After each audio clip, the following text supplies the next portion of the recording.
Assalamualaikum warahmatullahi wabarakatuh. Halo teman-teman semua, kembali lagi di YouTube channel Putri. Nah, pada kali ini Putri akan membahas tentang perbandingan antara kondisi yang ada pada karya sastra dengan yang ada pada realita kehidupan. Berarti, peristiwa yang dihadapi dalam sastra tersebut logis atau tidaknya dalam kehidupan nyata. Baiklah, yang pertama kita akan membahas apa sih pengertian dari logika. Logika merupakan jalan pikiran yang masuk akal dan metode pencarian kebenaran secara sahih. Maka dari itu, yang biasanya yang berkaitan dengan nilai kebenaran, logika juga menjadi sebuah kunci dalam ilmu filsafat dengan egala bidang ilmu pengetahuan yang menjadi turunannya.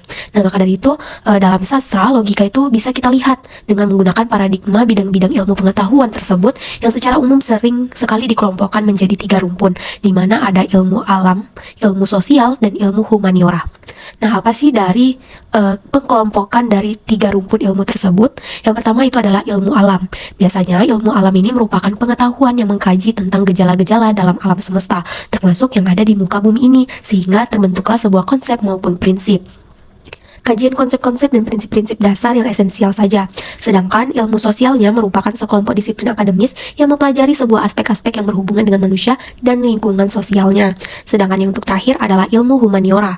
Ilmu humaniora merupakan ilmu yang mempelajari tentang cara membuat atau mengangkat manusia menjadi lebih manusiawi dengan budayanya.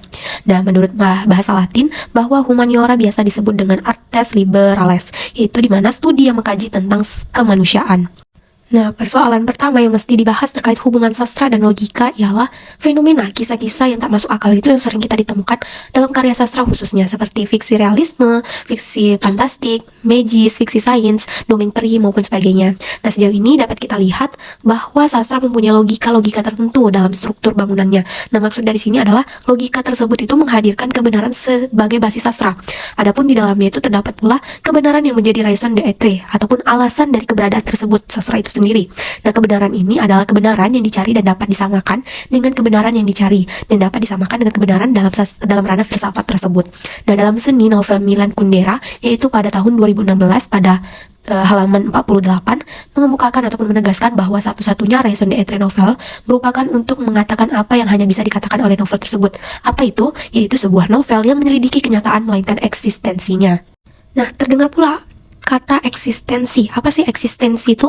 Nah, menurut Kundera pada 2016 pada halaman 58 mengemukakan bahwa eksistensi merupakan dunia berbagai kemungkinan manusia di mana segala sesuatu yang dimungkinkan itu manusia itu menjadi hal itu pula dengan segala sesuatu yang sanggup dilakukan, baik mulai dari tokohnya maupun dunianya harus bisa dipahami sebagai berbagai kemungkinan. Jadi, sastrawan itu selalu berada dalam sejarah pemikiran zamannya, dan hal itu sekaligus menunjukkan posisinya dalam sejarah pemikiran tersebut.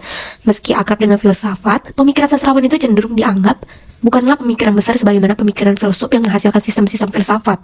Nah, menurut Budi Dharma, yaitu pada tahun 2019 pada halaman 43, mengemukakan bahwa sastrawan hanyalah pemikiran kecil, alias kata turunan. Mengapa turunan? Karena pemikiran-pemikiran besar. Sastrawan itu cenderung hanya berperan sebagai penggaung sistem besar yang ada dalam filsafat pada zamannya. Misalnya, sastrawan-sastrawan Marxis di Uni Soviet merupakan penggaung filsafat Marxismenya. Baiklah, sekian dan terima kasih. Assalamualaikum warahmatullahi wabarakatuh.